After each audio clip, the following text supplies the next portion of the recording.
Welcome to the Learning Pines YouTube. We hope this video helps.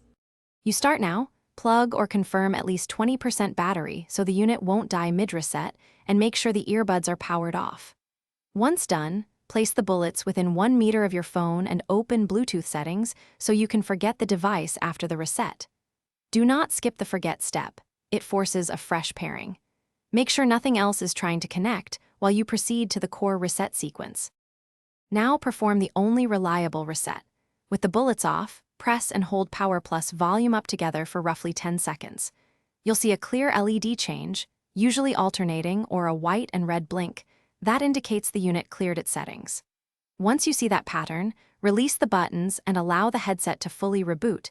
This clears pairing memory and ANC state. Make sure the phone's Bluetooth is still open so you can finish pairing immediately.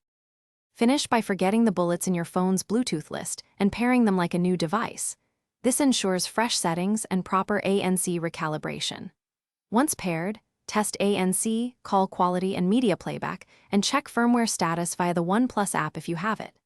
If the reset didn't take, or LED patterns never appeared, fully drain the headset, charge to at least 50%, and repeat the exact. Thanks for watching. Consider subscribing if we helped you.